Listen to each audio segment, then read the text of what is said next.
a little while ago. Good. That's quite an impressive show to follow. We have a more concentrated support group up here. And we saved our money for, instead of printing all those signs, we saved our money for running the campaign. Just to give you a quick background, my name is Bob Zimmerer. I'm a little more Zimmer. And my credentials are, I was born and raised in Colorado, Boulder. Please don't hold that against me. But I escaped. I live in Jefferson County now, in Arvada, since last summer. Been heavily involved in politics for the last 20 years, fighting the good fight in the belly of the beast in Boulder. And I have two questions for you. First, do you want to win? Do you want to win back this seat from the Democrats? Okay, rhetorical question, I know you're all going to say yes. Second, are you insane? Because if we keep doing the same things we've been doing and expecting different results, that's the definition of insanity. As we continue to nominate arch-conservative candidates, and that's not my perspective, that's the Colorado voters' perspective. As we continue to nominate arch-conservatives who will only carry the people in this room, you're all going to vote for them. I would vote for any Republican. We need more voters. We need to reach out to the undecideds and to those marginal Democrats who are losing faith in the Democrat Party because they can see they're crazy too. We don't want to be crazy like the Democrats. Now, Jim is a conservative.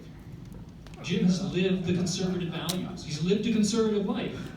And that may be funny for some of you, but it's true. And I know I'm sharing hard news with this audience, but we have to see reality. Jim is a conservative. Jim has launched 3 kids successfully. They're not living in his basement. And he will be able to win over those marginal votes, those undecideds, and bring them to our side. That is why I am nominating Jim for this position, for CD7.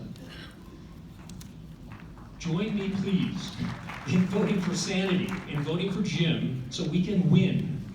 Let's get started, we'll win this seat, and then we'll work on all those things that we just heard about. Second in the nomination is Tom. Give Bob a hand. I'm the current vice chair in Chaffee County. A little bit of history about me: prior military, ranch owner. I have clean boots. Oh, I have clean boots, but ranch owner. We raise cattle. But you know, I want to thank y'all for allowing me to be here, and Jim for asking me. A couple things he said and Greg said. Everyone, we all want the same thing. All right. I got involved in Chaffee County a couple years ago, a year and a half ago, because at some point we need to win. 5 minutes? And we're up? Oh, 5 minutes left. I'm like, that was, wow, I've been here 13 seconds. Okay. But, you know, we all want to win, all right? Why I'm endorsing Jim is the same reason I hope you will. We all want Colorado to return to conservative values and conservative policies. We can all agree on that, all right? But how do we do that? How do we do that? You know, Jim Wilson always talks about ask how. We all have great ideas, but how do we do it? We win elections. We have to win to get in the arena, all right? Everybody knows CD7. How many have we lost in a row? 9. At some point, if you get in a bar fight, it might not be your fault. You get 9 in a row, it's your fault, okay? We got to win this election. We've lost 9 in a row. The reason I'm endorsing Jim, I believe he can bring, what did Greg say? More independence. And in Chaffee County, we have more independence than anybody else. They keep registering that way. We need their vote. We're going to vote R.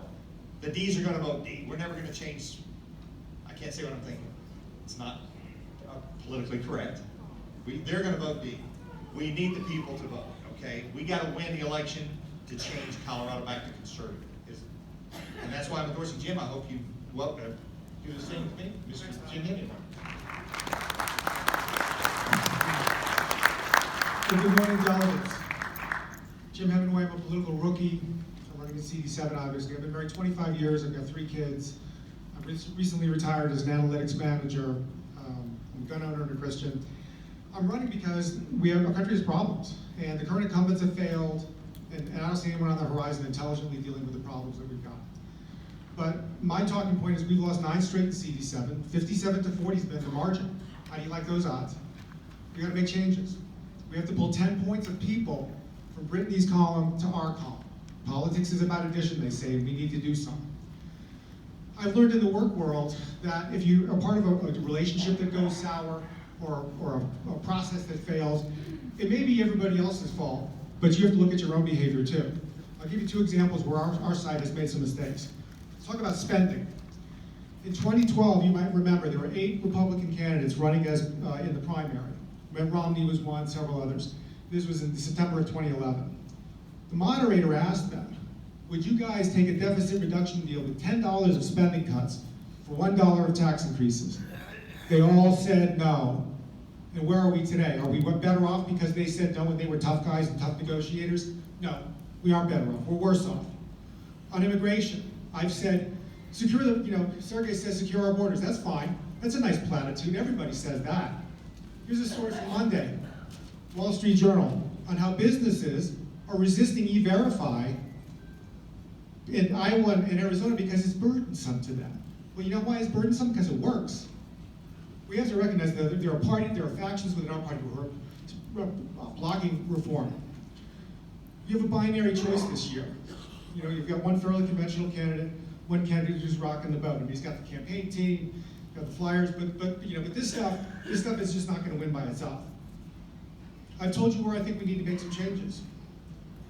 The reality is this race is not going to attract national money. The Dems are going to view it as safe.